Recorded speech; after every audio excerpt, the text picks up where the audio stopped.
Okay, this is now the 5-minute tarot for the 14th of June 2017. And today, I'd like to discuss a little bit about how and why you think you don't know enough, or you think that you're reading the way you read right now, or the last few reading, or some reading that you've done in the past wasn't very good. Because I want to say that I think it probably was good, and that what you do now is probably an awful lot better than you think it is. And I'm going to explain how and why. And it began, the original thought came yesterday, I think it was, when I talk a little bit about Chris Do and the future, and his company, they put in a bid for a big $900,000 advertising contract where they were going to do website and write copy and so on. And the main person who was pitching the idea to the client was a fellow named Ben, and they didn't get the job. And so there have been follow-up videos about what happened and what they can learn from the experience. So Ben, on the phone call, he went into the conference call well prepared, and he was going to be able to answer any questions that they asked him. But then, right at the start of the conference call, he realized that the people hadn't read the proposal. The company had sent off, Ben's agency had sent off detailed specifications, what they were going to do, what was required, and the whole bit. But the people hadn't read it. So Ben went in expecting one thing, and when he realized they hadn't read the proposal, he struggled and he stumbled and he got stuck and didn't perform well, he said. So the main point is, and this is when it comes to reading cards, is, as I was taught years and years ago, assume nothing. Because Ben assumed that they would have read the proposal and that they would be up to date with what his agency was proposing. So if he had had a reading, or if he had picked a card before the conference call to see how it would go, or whatever would happen, whatever was indicated there, it's possible that the fact that the people hadn't read the proposal would have come up in the conversation that he had with the reader or that he had with himself. So let's say Ben comes to us and wants to know how is this meeting going to go, and we get I've thought of this. Imagine, let's say we got a reversed king. So we don't need to know a lot about the tarot when it's a king and it's upside down. So maybe we say this is a court card. It represents a person. If it represents you, Ben, then you're a king who's normally in charge, but it's upside down. So you're not in charge as you think you are. And he may think, well, I'm well prepared. I know what the conference is going to be about. I can answer any questions. So I don't agree with you that I'm not represented by the king reversed, even though it turns out that he was. So then you say, okay, well, if it's not you, it could be the other person. So again, it's a king, somebody in charge, upside down, not so in charge or in control as they think they are. So you might think, okay, if this person you're going to talk to isn't in as much control as he thinks he is, he's going to need somebody to hold his hand. Because if you're going to a situation thinking you're in charge and you discover that you're not, or that you don't know what's going on, you need somebody to hold your hand. So maybe Ben would think, okay, I'm going to have to hold his hand. So in that case, I'm going to have to talk them through the whole proposal. So he would change, or he could change his preparation and his thoughts and ideas before the meeting. Or maybe when you talk about the other person and you're using a king reversed, you say you don't describe it as not being in control, not being in charge, but maybe you say something else like he's not as knowledgeable as he thinks he is. There's all sorts of ways of words that you could use, but you just automatically, let's say you say he's not as knowledgeable as he thinks he is. So this could mean that he thinks he knows the industry, but he doesn't.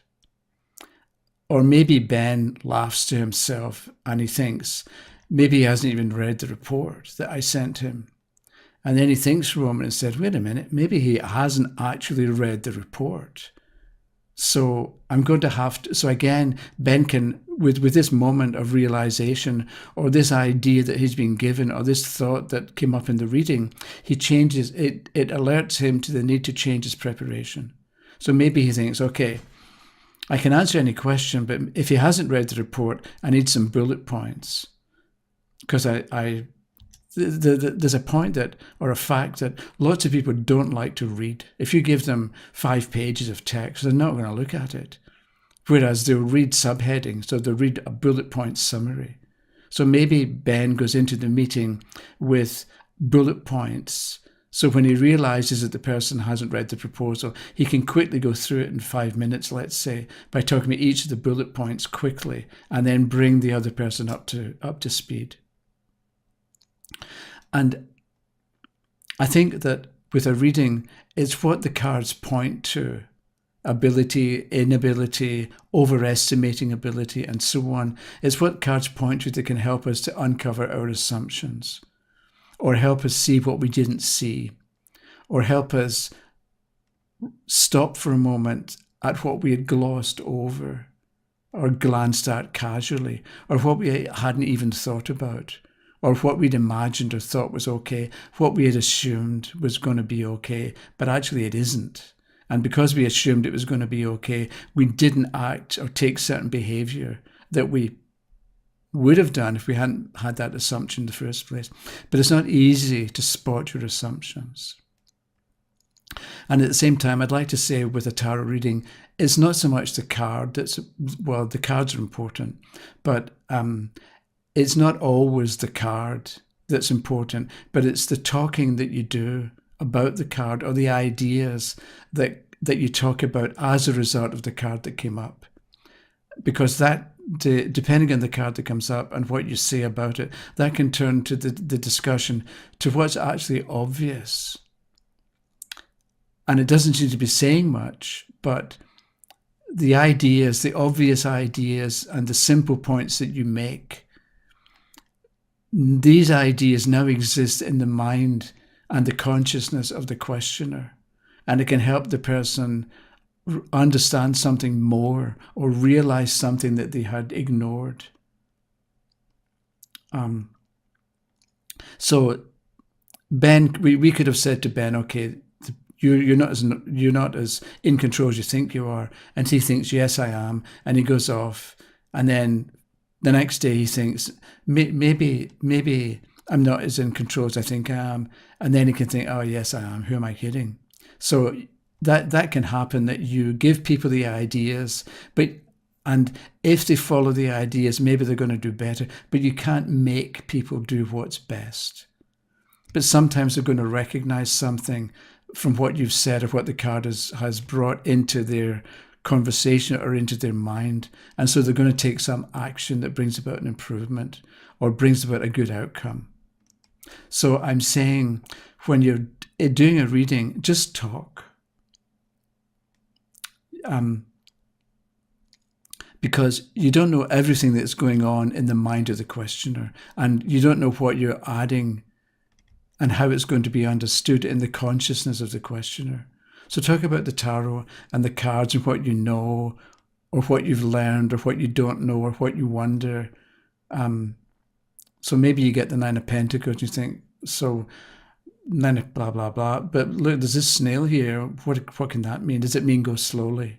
Or does it mean that you think you're protected the way that the snail maybe does, but the protective shell on a snail, that'll protect him from a fly, but it's not going to protect him from a bird, for instance. So you're protected, but not maybe as protected. And you just sort of ramble on and talk. And the questioner will take what you say and do something with it and be better off because of it, or else they won't. But that's up to them, because you can't make people do what they don't want to do. So you're wondering aloud and thinking aloud can stimulate some idea or some thought or some memory in the questioner that turns out to be valuable. So the point is, I think, as I mentioned a few minutes ago, assume nothing and just relax. So if you assume nothing and relax and talk about the cards, you may not know what you're talking about clearly at the moment of talking about it, but you will later. And I'm saying this, that you're actually better than you think you are. Not to give you a big ego, where you go into the reading thinking, yes, I'm magnificent and I know everything, and every word that I speak is of great significance and great moment. But I'm telling you this so that the next time you think you did a bad job, don't be so confident that you did a bad job, because it's what the questioner hears and what use they make of the ideas and what actions they take because of what you've explained, that's what's important. And it's a bit like in The Matrix when the Oracle says to Neo, what's really going to bake your noodle is when you wonder, would you have broken the vase if I hadn't told you that you were going to do it? And in the same way, if you remember 2 or 3 days ago, I spoke about David Gilmour, the Pink Floyd, and buying the boat or the houseboat.